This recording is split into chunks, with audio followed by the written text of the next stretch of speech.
Hello, I'm Neal Brodsky, speaking to you from the East Coast of the United States, and welcome. And we've got with us Jeff Curtis, trustee of Meketa, the organization based in the United Kingdom that is working to help and shield the remaining Jewish families and children in Ethiopia.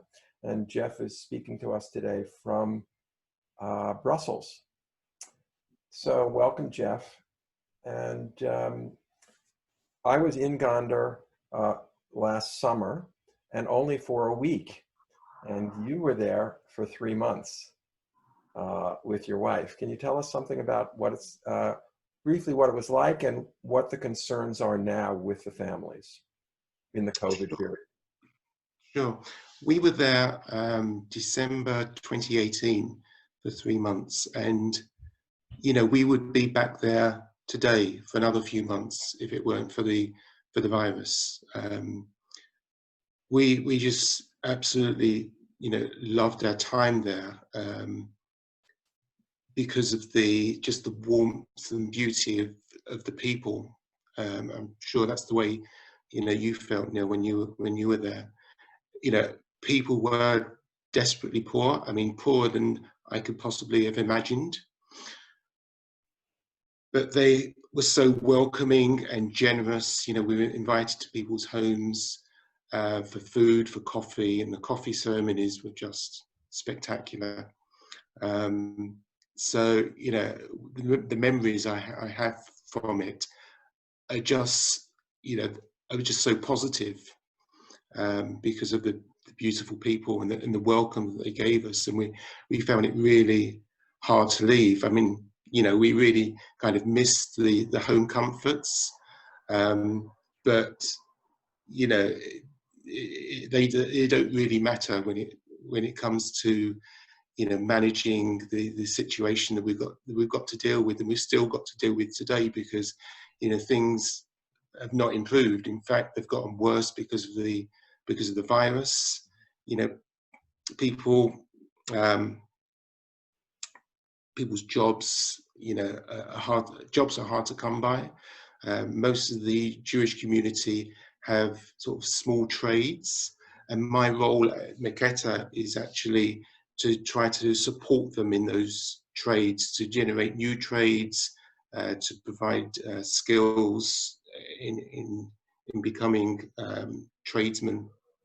Jeff, I'm wondering if you'd be willing to show us some of the pictures that have been taken as you speak, and we'll have your voice as voiceover as we talk about maybe some of the trades and what Meketa has been doing in Gonder. Sure. The wonderful work that you've been doing. And I guess we'll see some of the kids there too, who I had met at the after school program, which is not now in session because of COVID. Sure. Okay. Can you see that, Neil? Let's see here. Not seeing it, but hold on a moment. Wait a minute. Here we go. Oh, good. Okay.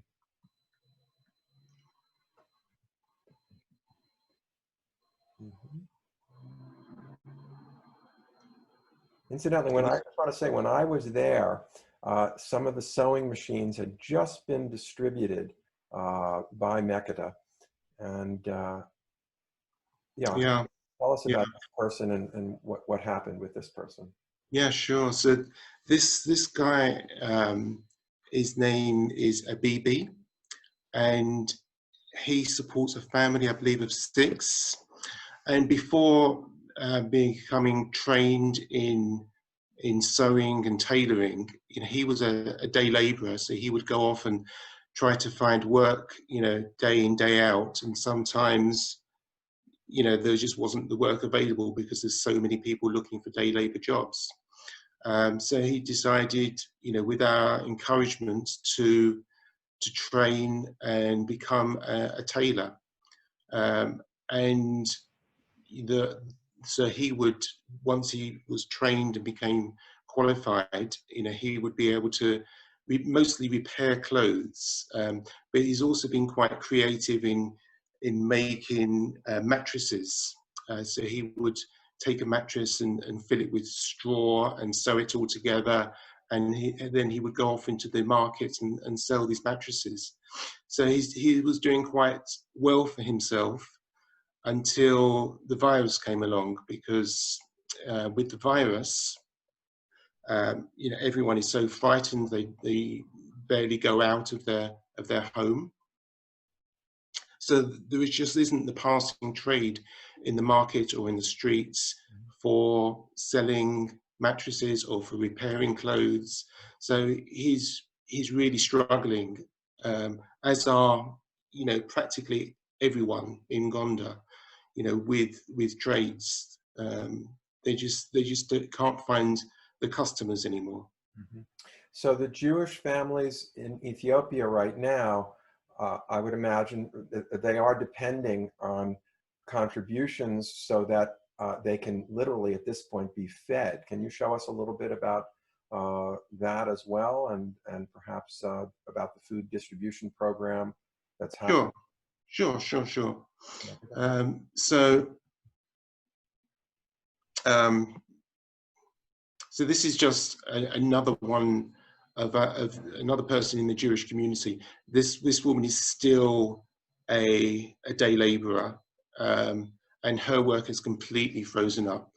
Can we see that picture of her? Because we're still, but before we move, I just want to point out that right at the moment, it's possible that maybe we might even put orders in now for kippot, for even though it's, and also for talit, that we might even pay for, even though the distribution may not reach us for some time during COVID, we could still pay for those items. That would be wonderful. In fact, we've had a few people who have ordered 100+ kippot for bar mitzvah and bat mitzvah, and and it's such a wonderful way of celebrating a bar mitzvah and bat mitzvah, to be able to recognize what's going on the other side of the world and contribute by giving the kippot to their guests. And I think that's just such a wonderful way of celebrating the occasion.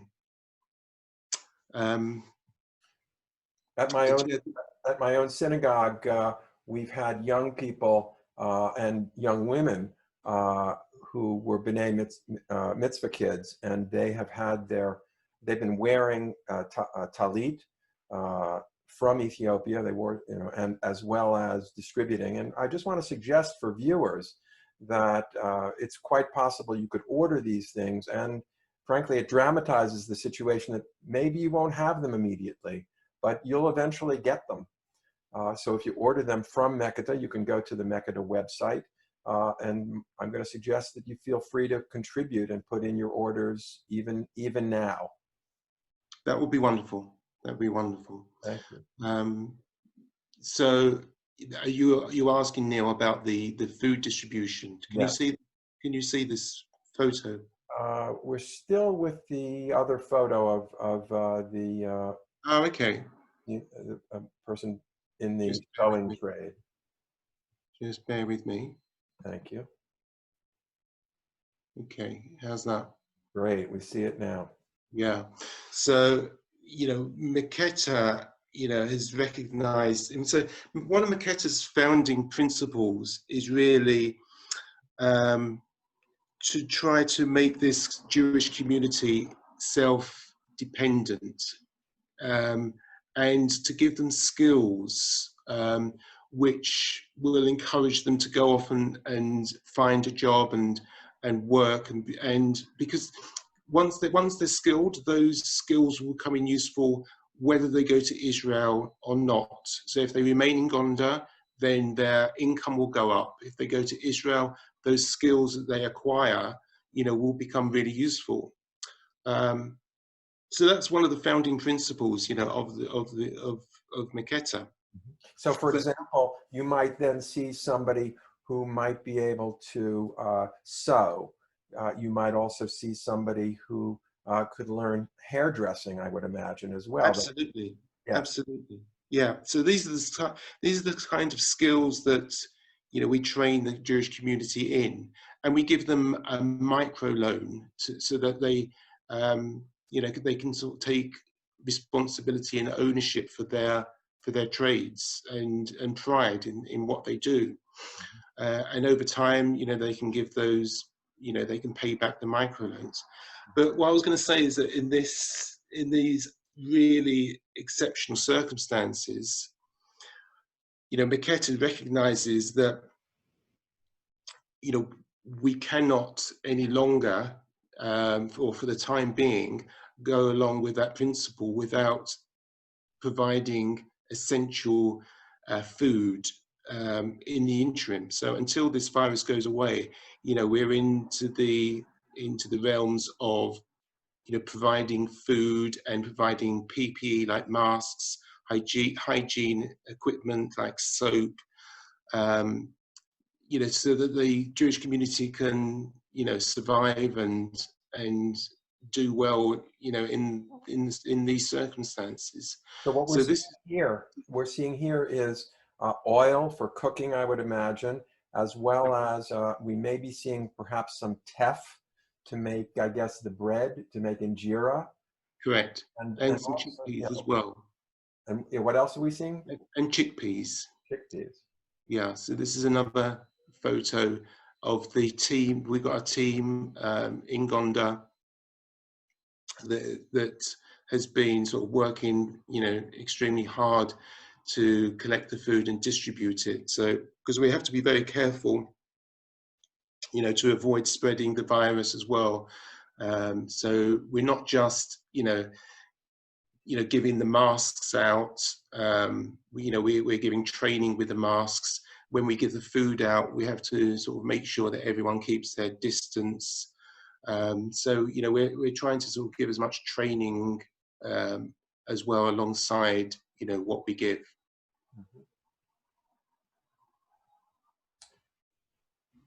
And I know that, yeah. So for example, the chickpeas, you've got some protein there. And with the teff, which is to some extent a higher protein grain, you have some protein there as well. And I'm noticing the aleph bet on the wall. Is this a school, usually an after-school facility where the distribution is happening? Yeah, so we've got we've just sort of rented a new after-school club.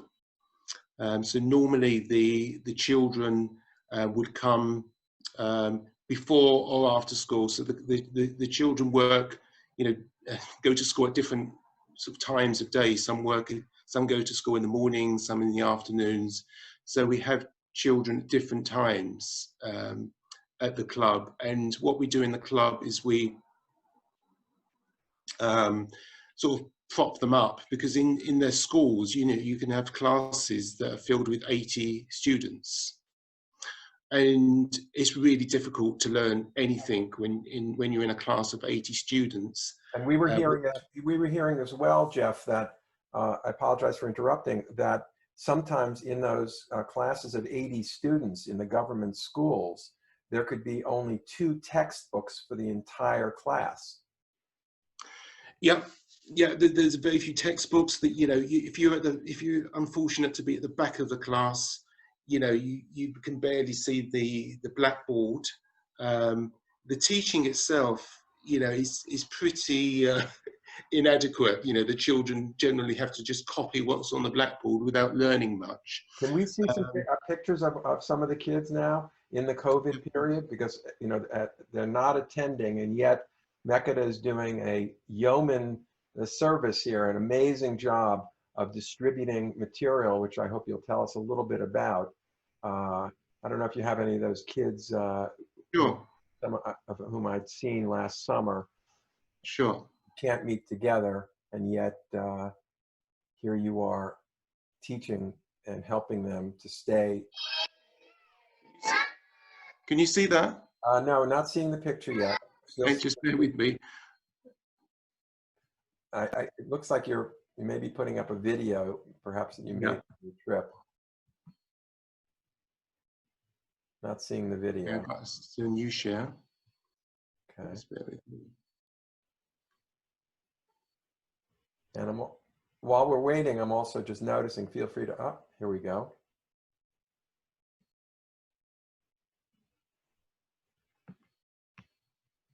Okay. No, I've got to go to my, oopsie.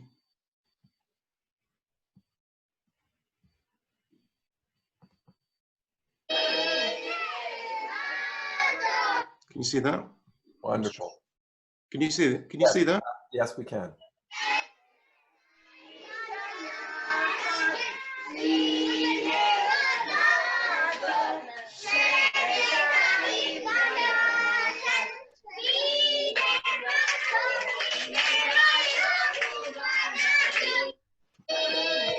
So this was in the old school club, and you know, you can just see the joy on the kids' faces.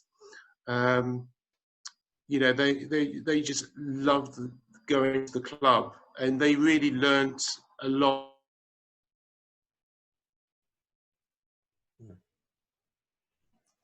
Okay, so let's see, Jeff, you've just frozen. So I'm just going to add that not only did these kids, not only did these kids enjoy singing at before Shabbat, what you'll see at the after school club is you'll see the older young people leading and teaching the younger kids the prayers, the Shabbat prayers before the Sabbath. And Jeff, I know you've frozen, so I'm just going to talk a little bit further here. This is, of course, before the COVID period when the kids were meeting at the after-school program. And as part of this, that's okay, no problem, Jeff. Welcome back. What I was just saying is that the young people are not only singing in Hebrew and learning the prayers, they're also getting basic food, which they might not have in Gonder in Ethiopia, and that these are kids often who are living in the poorest section of Gonder beyond the ring road because the parents could not afford often to live close to the old synagogue. So what Meketa is doing here is amazing, keeping Jewish ritual and Jewish kavanah with the kids and excitement in the forefront. Thank you, Jeff. Pleasure. Yeah, yeah. They do. You know, have, you know, we give them some bread and bananas, and we were slightly worried, to be honest, that we didn't want to encourage children to come for the bread and bananas. You know, we wanted the children to come for the education. But what we were seeing is that, you know, while they were at the club, you know, without food in their tummies, they couldn't concentrate. They really struggled. But once they'd had the, you know, some bread and banana, which could be, you know, they may have one other meal in a day, but it really made a difference. So we're pleased that we, you know, started that.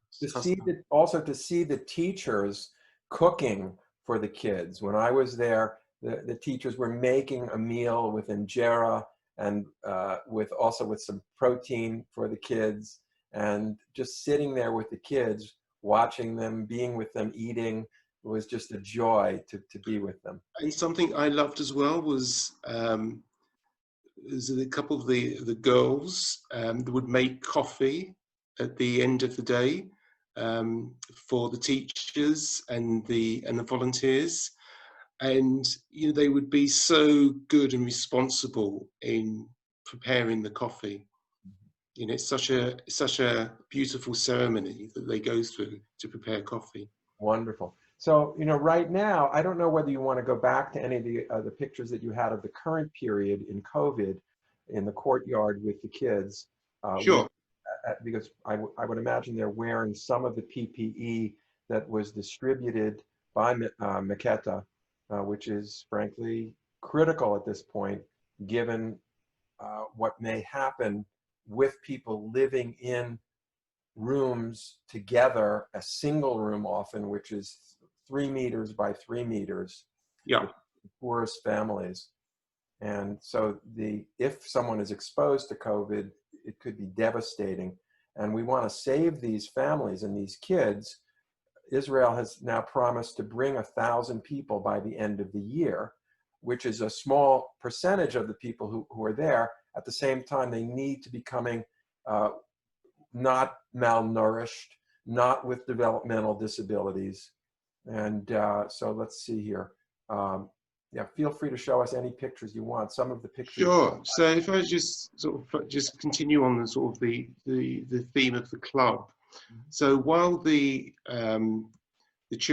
club has been closed, like alongside all the schools in Ethiopia, but while the club has been closed, Meketa has been very keen to make sure that our children don't fall behind.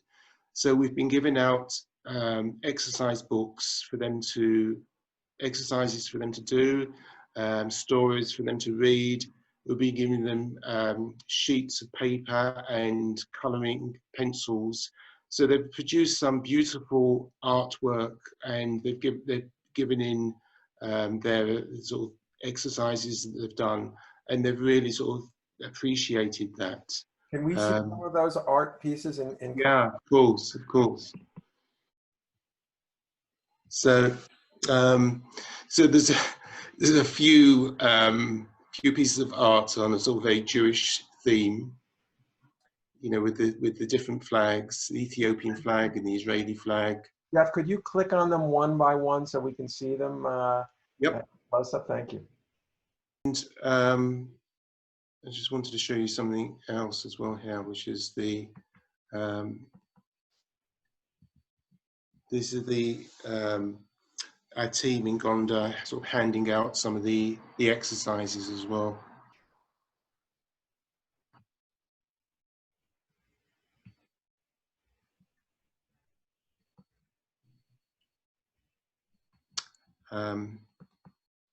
Yeah. Here's one of the pupils sort of receiving one of the exercise books, and yeah, he's one of the boys that that Abraham interviewed recently. So so we've got a team in Gonder that go to see the families, the sort of really poor families. Pretty much every day, you know, we go into their homes and make sure that they're okay, that they're not, you know, suffering from from an illness, you know, because, you know, regardless of COVID, you know, there are lots of illnesses, you know, that go around in Gonder. So we make sure that they're you know, healthy, and, you know, we ask whether they need anything. So we do that on a very regular basis. But Abraham, one of our project volunteers, has been sort of asking, you know, a number of people, you know, how they're feeling about COVID, just to get an impression of, you know, how they're feeling right now. So this is one of the boys that we interviewed, and you know, it's a lovely kid, and, you know, he's basically desperate to get back into school, desperate to go back into the club. One of the things that he said was, you know, one of the things quite a few of the children said was, you know, I really miss the synagogue, because the synagogue is, whilst it's still open, it's only open to a limited number of people. And, you know, normally on a Shabbat, you know, they would have 200-300 people in the synagogue. But the numbers are very, very limited now. Yeah. So right now, as you look at it, Jeff, the primary thing that we could do right now, watching this, what can we do here, whether we're in Europe, the UK, the United States, what can we do? So there's quite a few things people can do. I would say, if times are hard for everyone during the virus, if anyone can afford donations, then please go to the Meketa page and donate what you can. A very little amount of money goes a long, long way in Ethiopia. So, even if it's just, $10, it goes a long way. Let me say something about that, and then I'd like you to come back to that point. If you're Googling, you can find it at Meketa and Ethiopia. Put those two words into your browser to find Meketa to make your contribution. Jeff, you were saying even $10 goes a long way. Good point. And then there's, people can also sponsor children or sponsor a vulnerable adult. There's lots of vulnerable adults out there without, children themselves to support them. So we support the vulnerable adults. We get sponsorships for the Jewish children, and the sponsorship, basically it allows them to go to school. It allows the family to buy a uniform and exercise books and stationery to allow them to go to school. Without the sponsorship, a lot of the children would just stay at home and they would look after their sibling while their parents would go to work. So a lot of them would just not go to school and not get an education. So sponsorship is just so important for the children to be able to sort of get an education and have a life. Otherwise, it's just a vicious circle. And Jeff, you were saying that right now, the desperate need is for right now 7 or 8 children. Can you tell us a little bit more about that?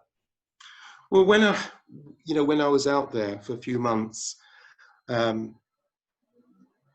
was trying to find out, who needed support, because when I went to visit families, everyone seemed just so desperately poor to me. But there are levels of desperation, and there are, I would say, between 7 to 10, families that are just so desperately poor. It's there's situations where the mother, very often, sadly, the father's not in the picture. The mother would forego her meals in order to feed her children with 1 meal a day, and you'd all talk about 4 or 5 children. And it's those situations where you think, we just got to do something. Now the rest of the Jewish community is desperately poor as well, but they will eat maybe 2 meals a day. And when I say a meal, I'm not talking about 3-course meal that we're used to in the West. So we are very desperate for some more sponsorships urgently. And I would say another thing that people can do is spread the word, because very little is known about these Jews remaining in Gonder. When I speak to people in Europe and I tell them about the Gonder Jews, they would typically say, "Oh, I thought all the Ethiopian Jews had gone to Israel. I had no idea." And these, I speak, these are some of these are just educated people, but with no idea as to what's going on in the Jewish community. Yeah, and I also want to point out that right now, probably somewhere between 50 and 70 babies will be born this year to the Jewish community in Gonder. And for example, I heard personally about a kid who was 3 months old and whose mother had died near childbirth or in childbirth. And so the decision that we made as a family was to sponsor that kid. And that can be done through Meketa very easily, no matter where you are around the world. And when I look at it now, the possibilities that these kids survive, and they're doing amazing things when they get to Israel. All of these kids will eventually, we believe, get to Israel. We don't know the timing. And now it feels like the job is to do whatever we can to, as Meketa means in Amharic, shield them, to shield them and provide that shield as a Jewish community has always sought to do for the ones who have the least among us. Jeff, I want to really thank you. Is there one thing you would want to say in closing to viewers of the podcast for today? Just to repeat, really, that you know, tell your family and friends about the Jews who remain in Gonder, and you know, check out the Meketa website, and you know, try to spread the word as much as possible, because you know, they need you. Jeff, thank you so much for your commitment, which has not only been seen in Gonder in Ethiopia to the Jewish community, not only in the United Kingdom, now, you know, as you've moved with your family to Belgium. Thank you so much for all you do, and for your caring and love, I might say, for the people and for our people. And thank you, Neal. Thank you for everything you do too. Thanks for being with us today. Thank you.